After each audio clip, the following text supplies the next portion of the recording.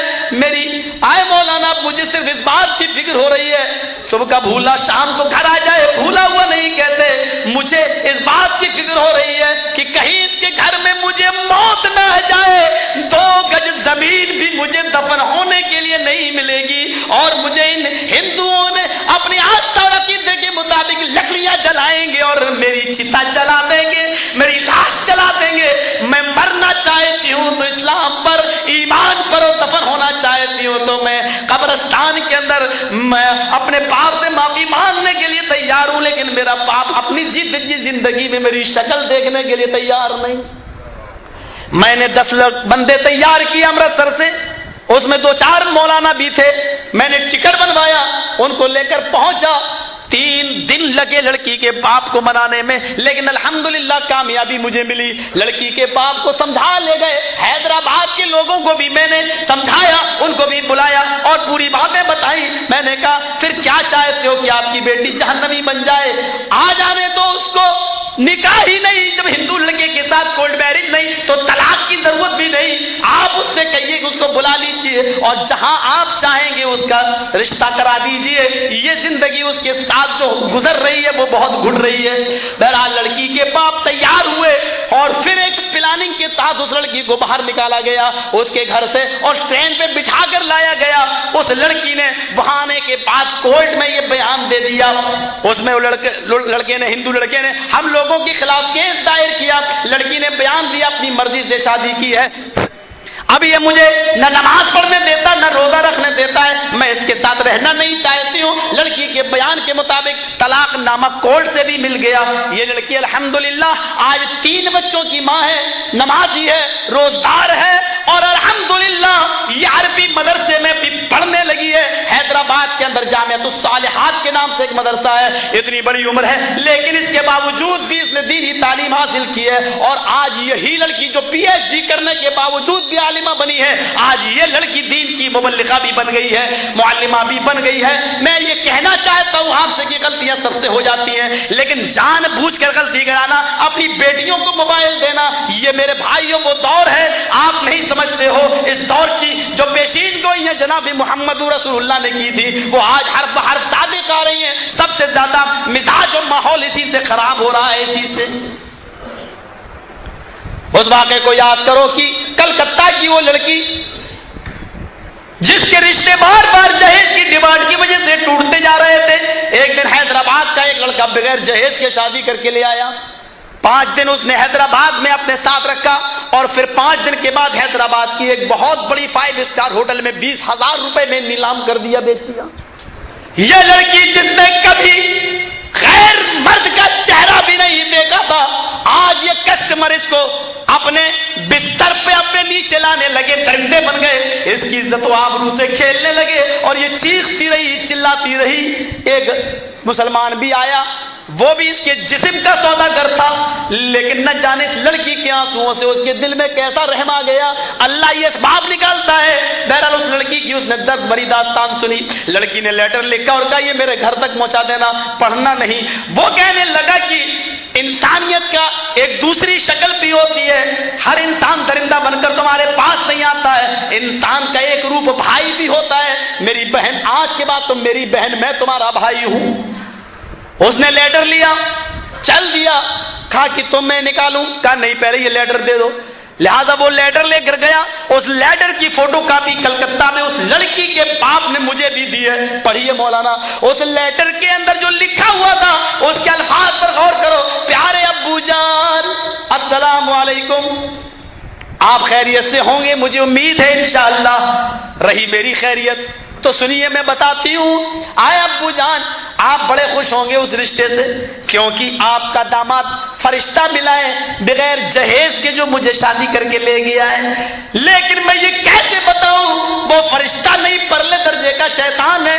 5 دن اس نے اپنے پاس رکھا اور اس نے 5 اسٹار ہوٹل میں مجھے بیچ دیا.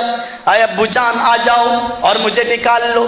پھر کہتی ہے نہیں نہیں, اس ہوٹل کے مالک کے بہت وسیع تعلقات ہے، آپ کو لمبا کیس لڑنا پڑے گا، لمبا کیس لڑنا پڑے گا، اور اے ابو جان اس کیس میں لڑتے لڑتے آپ کا یہ اپنا گھر بھی بک جائے گا، یہ گھر بھی نیلام ہو جائے گا، تب جا کر کے آپ مجھے چھڑا بھی پائیں گے۔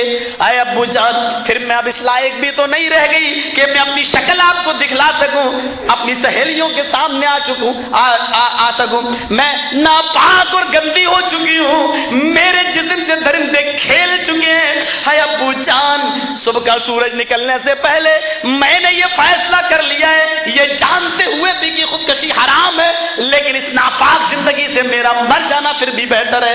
میں نے اپنی اوڑھنی پنکھے میں لگا رکھی ہے، صبح کا سورج نکلنے سے پہلے میں خودکشی کر کے مر جاؤں گی، صبح کا سورج مجھے دیکھنے کو نہیں ملے گا۔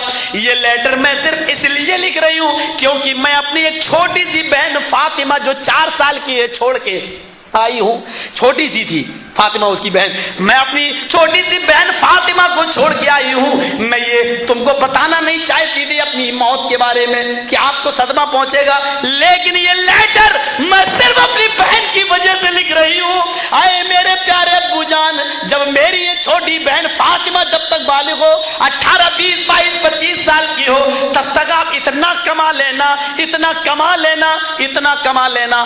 آگے کے الفاظ پر غور کرو جو اس نے لکھے ہیں، میرے نہیں ہیں، اس لڑکی کے ہیں جو خودکشی کر کے مر گئی، اس کے ہے۔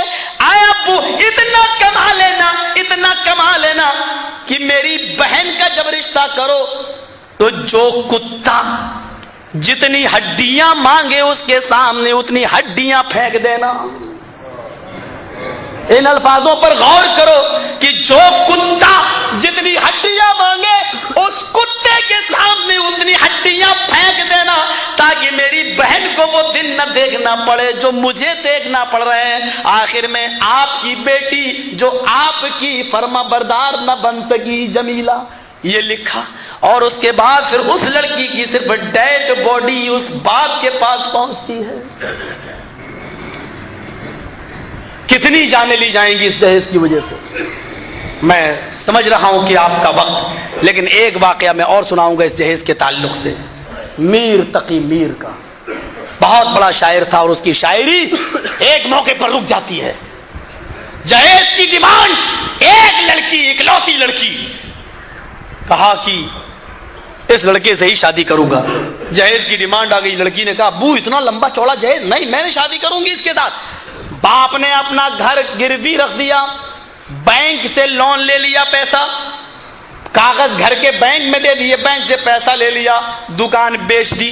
باپ کی دکان بک گئی لیکن جہیز پورا نہیں ہو سکا، پھر گھر کو بھی گروی رکھ دیا لیکن جہیز پورا نہیں ہو سکا، بہرحال قرض لیا اور کسی طریقے سے شادی کر دی۔ لڑکی منع کرتی رہی کہ اس درندے سے شادی نہ کرو جس کو آپ کی مال سے محبت ہے، بیٹی سے نہیں۔ کہا بیٹی اس گھر میں تم خوش رہو گی، اکیلی تو بیٹی ہو، مجھے کرنا کیا ہے، شادی کر لو۔ باپ نے زبردستی اسی جگہ شادی کر دی، کیونکہ لڑکا بہت فنکار تھا اور بہت اسمارٹ تھا، اور وہ لڑکی کو آرام سے رکھ سکتا تھا۔ باپ نے یہ چیز تو دیکھی، بہرحال رخصتی کر دی۔ بیٹی اپنے باپ کے گلے سے چپک گئی، رخصتی کے موقع پر رو رہی ہے۔ لوگ سمجھ رہے ہیں کہ اس لیے رو رہی ہے کہ رخصتی کے موقع پر ہر لڑکی روتی ہے، لیکن یہ معاملہ تو دوسرا ہے۔ وہ یہ سوچ کر رو رہی ہے کہ ابو یہ بینک کا قرض کیسے ادا کرو گے، یہ دکان جو بیچ دی ہے اور لوگوں کا قرض کیسے ادا کرو گے۔ اے ابو جان اتنا لمبا چوڑا قرض آپ نے اپنے سر پہ رکھ لیا میری محبت کے خاطر، میری جوانی آپ کے اوپر کتنی مصیبت بن گئی ہے۔ کہا بیٹی گھبرانے کی ضرورت نہیں، تیرا باپ سب ادا کر دے گا۔ یہ لڑکی غم کا ایک طوفان لے کر ماروتی گاڑی میں بیٹھتی ہے، ودا ہوتی ہے، رخصت ہوتی ہے، پھول اور مالائیں پڑی ہوئی ہیں اس گاڑی کے اندر، 2 گھنٹے کے اندر سسرال پہنچتی ہے۔ رات کے 10 بجے ودا ہوتی ہے، 12 بجے سسرال پہنچتی ہے۔ 1 گھنٹے تک اس محلے کی، علاقے کی لڑکیاں نشانے ستم بناتی رہی۔ رات کے 2 بجے کمرہ خالی کر دیا گیا۔ شوہر اپنی بیوی کے پاس جاتا ہے، سلام کرتا ہے، لیکن اس کی بیوی میر تقی میر کی بیٹی جواب نہیں دیتی۔ وہ چارپائی پر بیٹھا، میر تقی میر کی بیٹی کہتی ہے نیچے سو جاؤ۔ کہا کیا بات ہے؟ کہا تم کو میرے مال سے محبت ہے، جاؤ مال نیچے رکھا ہوا ہے، شوق سے اس کے ساتھ سو جاؤ، اسی کو چومو چاٹو، جو کرنا اسی کے ساتھ کرو، میں تمہاری کون ہوں؟ کہا میری پیاری بیوی، آج کی رات حجتوں کی رات نہیں، بحث کی رات نہیں ہوتی، آج کی رات وہ رات ہے جس کی ہر نوجوان لڑکے لڑکی کو انتظار ہوتا ہے، آج کی رات تو بحث و مباحثے میں مت گزارو۔ اس نے سر سے اوڑھنی اتاری اور اس کو ہاتھ پکڑ کے اپنے ساتھ اپنی باہوں میں لینا چاہا۔ لڑکی دردناک چیخ مارتی ہے، ہٹ جاؤ میرے قریب سے، ہٹ جاؤ، دور ہو جاؤ میرے جسم سے، اتنا کہا اور اس لڑکی کو چکر آئے، غشی آئی، زمین کے اوپر گری، بے ہوش ہوئی، اور جیسے ہی گری ویسے ہی اس کی روح قفس عنصری سے پرواز ہو گئی، مر گئی۔ خبر جنگل میں آگ کی طرح پھیلی، محلے میں یہ خبر پہنچانا ضروری تھا امیر تقی میر کو بھی کہ تمہاری بیٹی کا انتقال ہو گیا۔ ایک قاصد بھیجا گیا گاڑی بک کر کے، وہ گیا، دروازہ کھٹکھٹایا، امیر تقی میر کی بیوی نکلی، کیا بات؟ کہا آپ کے ہسبینڈ کہاں ہیں، شوہر کہاں ہیں؟ نماز پڑھنے گئے ہیں۔ وہ مسجد کی طرف بھاگا، سلام پھیرا جا رہا تھا، السلام علیکم ورحمت اللہ، السلام علیکم ورحمت اللہ۔ میر تقی میر ابھی دعا ہی مانگ رہے تھے، چہرے پہ انہوں نے ہاتھ پھیرا، اس لیے کہ وہ مسلکن اہل حدیث میں ہی تھے۔ میرے بھائیوں، انہوں نے دعا مانگی، چہرے پہ ہاتھ پھیرا، مسجد سے باہر نکلے۔ قاصد نے کہا چلیے آپ کو اور آپ کی بیوی دونوں کو چلنا ہوگا۔ کہا کیوں؟ فرمایا تمہاری بیٹی اب اس دنیا میں نہیں رہی، اس کا انتقال ہو گیا، اٹیک پڑ گیا۔ میر تقی میر نے سینے پہ ہاتھ رکھا، فرمایا قاصد ہوش میں تو ہو؟ فرمایا میں بالکل ہوش میں ہوں۔ میری بیٹی، آپ کی بیٹی مر گئی؟ کہا میری بیٹی مری نہیں، میری بیٹی کو میرے داماد کی جہیز کی لسٹ کے صدمے نے مار ڈالا، میری بیٹی کو جہیز کے بوجھ نے مار ڈالا۔ اپنی بیوی کو خوشامد کرتا ہے، مناتا ہے، بیوی ہے کہ روتی روتے حال سے بے حال ہو گئی، بیچاری پریشان ہے، لیکن سمجھاتا ہے اور اس کو لے کے آتا ہے، گاڑی میں بیٹھتا ہے، بیوی سے کہتا ہے تم بیٹی کے گھر کے اندر جاؤ، سسرال کے اندر جاؤ، میں باہر ہوں، لوگ بیٹھے ہوئے ہیں باہر، چادر بچھی ہوئی ہے۔ فرمایا کہ تم لوگ یہاں کیوں بیٹھے ہو؟ دیکھیے ہوش و حواس کام نہیں کر رہا ہے۔ میر تقی میر کہتے تم لوگ یہاں کیوں بیٹھے ہو؟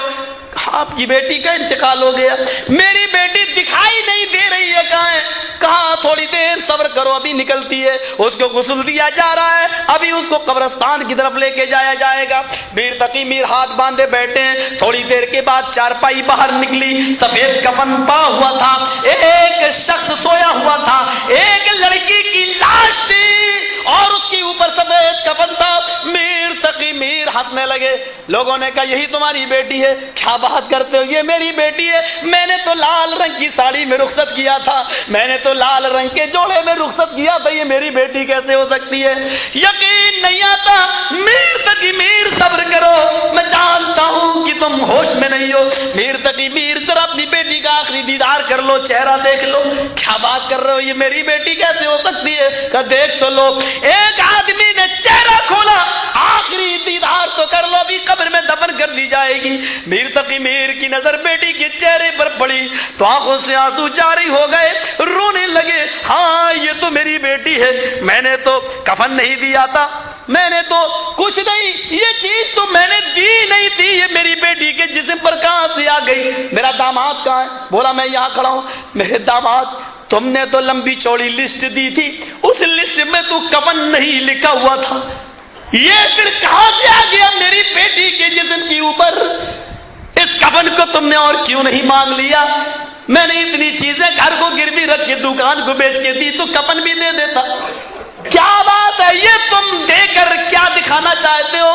پھر اپنی بیٹی کے چہرے پر ہاتھ رکھ کر کہا اور یہ دردناک شعر پڑھے اور کہا آج کے بعد میری شاعری ختم، یہ میری زندگی کا آخری شعر ہے۔ اور میر تقی میر یہ شعر پڑھتا ہے، اب آیا ہے خیال آرام جائز نام مرادی میں، اب آیا ہے خیال آرام جائز نام مرادی میں، کفن دینا تجھے بھولا تھا میں اسباب شادی میں۔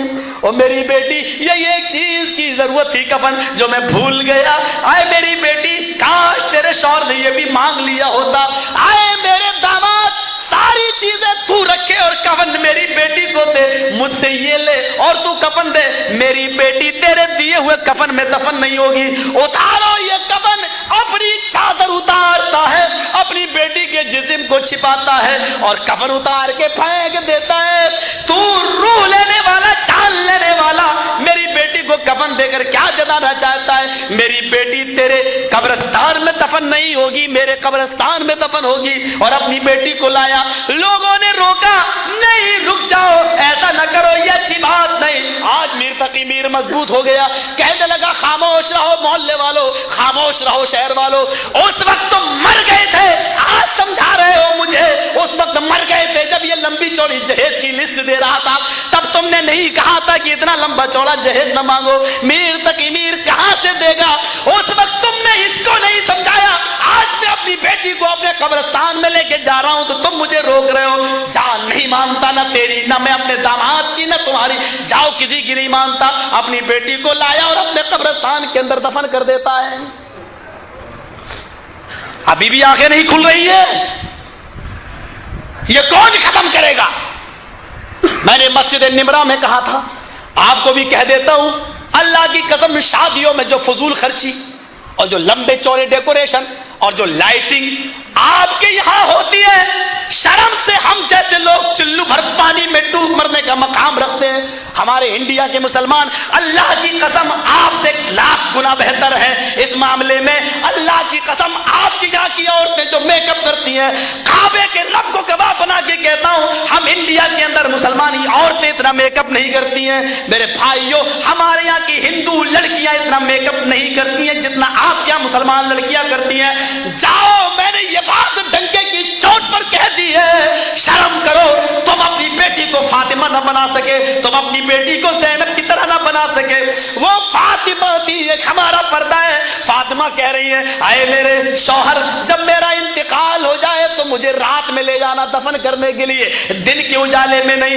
عشاء کے بعد میری لاش کو لے جانا, دن میں نہیں. اور حضرت علی کہتے تم میری بیوی ہی نہیں, محمد رسول اللہ کی بیٹی بھی ہو, تمہاری یہ خواہش پوری کروں گا, لیکن یہ تو بتاؤ کہ دن میں کیوں نہ دفن کروں, رات میں کیوں دفن کروں؟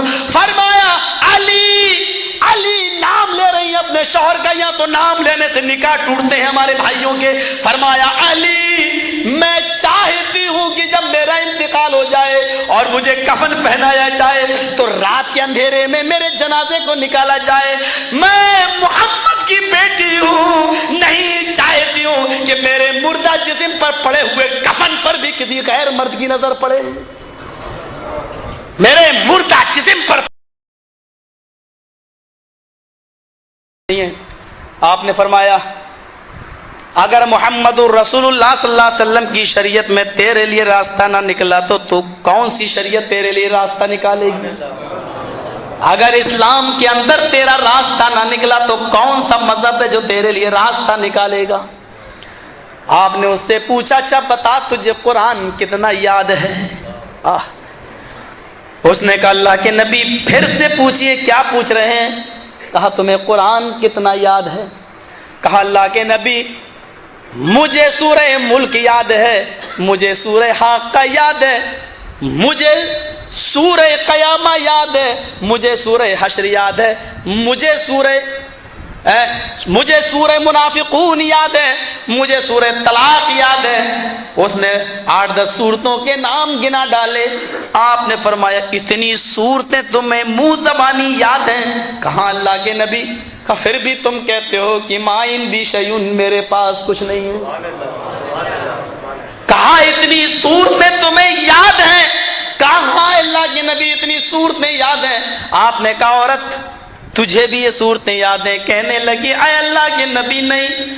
آپ نے فرمایا اے عورت, اگر میں انہی صورتوں کو مہر بنا دوں اور تیرا شوہر نکاح کے بعد تجھے یہ صورتیں یاد کرا دے اور یہی صورتیں تیرے لیے مہر بن جائیں تو کیا تو اس مہر کو قبول کر لے گی؟ کھڑی ہو گئی, چیخ کر کہتی ہے اے اللہ کے نبی, جس عورت کے نکاح میں قرآن کی صورتیں مہر بن جائیں اس سے زیادہ بابرکت اور پاکیزہ نکاح کس کا ہو سکتا ہے؟ کیا تعلیم دی تھی جناب محمد رسول اللہ صلی اللہ علیہ وسلم نے؟ پوچھ رہے ہیں کہ مہر دینے کے لیے کیا ہے؟ جب تک مہر متعین نہیں ہو گیا نکاح نہیں پڑھایا. ابھی اگر میں 80 سال کے بڈھوں کو کھڑا کر کے پوچھوں مہر دیا تو کہیں گے نہیں. ابھی تک اگر پوچھوں تو کہیں گے نہیں. مسئلہ یاد رکھو، میں اس طریقے کی بات کہنے نہیں چاہتا تھا، لیکن آج جب جذبات کی راہ میں بہہ رہا ہوں تو کہہ دیتا ہوں، بغیر مہر دیے ہوئے آپ کی بیوی آپ کے لیے حلال نہیں ہے۔ نوٹ کر لو میری بات کو، آپ کی بیوی آپ پر اسی وقت حلال ہوگی جب آپ اس کو مہر دے دیں گے۔ یہ الگ بات ہے کہ بیوی مہر نہ لے، یہ الگ بات ہے کہ بیوی 2-4 سال کے لیے آپ کو مہلت دے دے، یہ بیوی کا اختیار ہے، وہ چاہے تو 2-4 سال کے لیے مہلت دے دے، 10-20 سال کے لیے مہلت دے دے، وہ چاہے تو